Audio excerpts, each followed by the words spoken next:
Hi everyone, आप सबका स्वागत है कोड फॉर एजुकेशन में। ये है सीएसएस का पार्ट 24। इसके अंदर हम देखेंगे आपका सीएसएस रिटन मोड के बारे में कि रिटन मोड है क्या, theory and practical guys. And जैसे कि गाइस मैंने आपको हर एक वीडियो में बताई है, सीएसएस की फुल टूल की सीरीज चल रही है। अगर आपकी कोई भी वीडियो मिस हो जाती है तो प्लेलिस्ट का लिंक आपको डिस्क्रिप्शन बॉक्स में मिलेगा, वहां जाके आप वीडियो देख भी सकते हैं। एंड आपको मेरी किसी वीडियो से रिलेटेड कोई डाउट होता है तो कमेंट करके आप अपने डाउट को पूछ भी सकते हैं। एंड ऑल सोशल मीडिया के प्लेटफॉर्म के लिंक्स भी नीचे मिलेंगे, जाएं एंड फॉलो कर लें। तो चलते हैं यहाँ पे सबसे पहले आपके रिटन मोड के बारे में कि रिटन मोड है क्या। इंट्रोडक्शन के अंदर मैंने यहाँ पे रखा है आपका, और ये CSS 3 के अंदर आया है, ध्यान रखिएगा। ये मोड जो आपको रिटन मोड मिलता है ये CSS 3 के अंदर मिलता है। तो यहाँ पे इसको पहले रीड कर लेते हैं। The written mode CSS property is used to signify whether the lines of text are laid or horizontal or vertical and also the direction in which block process। ठीक है, तो यहाँ पे सिंपल है कि जब कभी भी आपने देखा होगा कि न्यूज़पेपर से रिलेटेड वाली वेबसाइट्स आपने देखी होंगी या ब्लॉग से रिलेटेड वाली वेबसाइट देखी होंगी, तो आपको उसमें वर्टिकल दिख रहा होगा सब कुछ, कि बॉक्स आपको वर्टिकल वहां पे डिजाइन दिखता है। कैसे लिखते हैं वो लोग, तो उसको यूज कैसे करते हैं, तो वो उसमें जो प्रॉपर्टी है वो बहुत बड़ा हेल्प करती है वहां पे उस तरीके के डिजाइन को बनाने में। तो आपको यहाँ पे एग्जांपल में भी दिख रहा होगा कि अगर आप कुछ इस तरीके का बनाना है, अभी आप नॉर्मल तो लिख लेते हैं जो कि आपका हॉरिजॉन्टल होता है, ठीक है। तो हॉरिजॉन्टल आपका बाय डिफॉल्ट है जो कि आपको दिखाता है, बट आप चाहते हैं उसे वर्टिकल करना। वो वर्टिकल में पोजीशंस हैं आपके पास में, ठीक है। अब वो पोजीशन कौन कौन सी है, इसकी कौन कौन सी वैल्यूज हैं, तो देखिए इसके बाद अगर मैं आपको दिखाऊं तो यहाँ पे आपको दिख रहा होगा हॉरिजॉन्टल टैब। ओके, हॉरिजॉन्टल आपको बाय डिफॉल्ट दिखता है, सारी की सारी वेबसाइट्स आपको हॉरिजॉन्टल दिखती है। अगर आप चाहते हैं वर्टिकल करना, कि वर्टिकल में क्या होगा कि आपको लेफ्ट से दिखना चाहिए, लेफ्ट टू राइट, और उसी में आपके पास में मिलता है लेफ्ट टू राइट, ठीक है। इट मींस कि right to left and left to right, ये सारे ऑप्शंस हैं आपके वर्टिकल एंड हॉरिजॉन्टल। हॉरिजॉन्टल आपका बाय डिफॉल्ट होता है।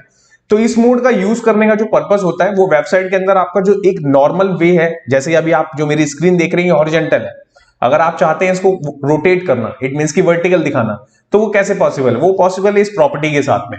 तो इस प्रॉपर्टी को कैसे यूज करते हैं, तो यहां चलते हैं सबसे पहले अपने एडिटर पे और इसको यूज करके देखते हैं गाइस। सो गाइस, एडिटर पे आने के बाद सबसे पहले मैंने यहाँ पे एक फाइल बना रखी है, part 24 CSS written mode .html। ये सेम फोल्डर होने वाला है जिसके अंदर पूरा कोर्स कवर होगा आपका, ओके। और यहाँ पे आपको h1 मिलेगा, div मिलेगा, div के ऊपर क्लास मिलेगी और पैराग्राफ है, और यही आउटपुट आपको यहाँ पे देखने को मिलेगा राइट हैंड साइड में। अब यहाँ पे हम करेंगे क्या, यहाँ पे सबसे पहले मैं यहाँ पे बॉक्स ले लेता हूँ, ठीक है। एंड ये देखिए, ओके, डबल हो गए आपके यहाँ पे। एंड यहाँ पे विड्थ डिफाइन कर देते हैं, ओके, 400 पिक्सल कर लेता हूं मैं।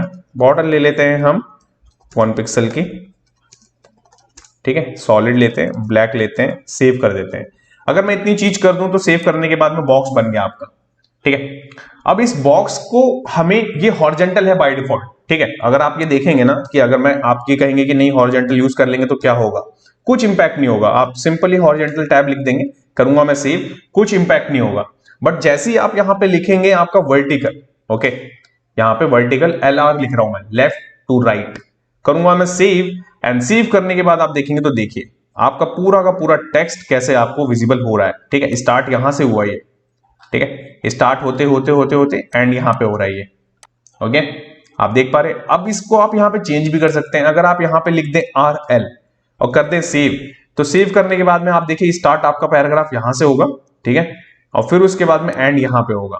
तो आप देख रहे हैं कि किस तरीके से आपको मैनेज करना है। अगर आपको करना है कि कुछ ऐसा डिजाइन बनाना है कि आपको वर्टिकल में दिखानी है वो चीज, तो आप इस प्रॉपर्टी को यूज कर सकते हैं। और वर्टिकल में भी आपके पास में 2 ऑप्शन मिलते हैं, या तो आपके पास में LR मिल रहा है, या तो आपके पास में मिल रहा है आपका RL, ठीक है, लेफ्ट टू राइट और राइट टू लेफ्ट। तो ये ऑप्शंस है, और हॉरिजॉन्टल आपका बाय डिफॉल्ट रहता है। तो आपने देखा कि किस तरीके से आपको प्रॉपर्टी यूज करनी है, इस प्रॉपर्टी का यूज क्या है, ओके। उम्मीद करता हूं कि आपको वीडियो समझ में आई होगी। अगर आपको कोई डाउट है गाइस तो कमेंट करके अपने डाउट को पूछ सकते हैं।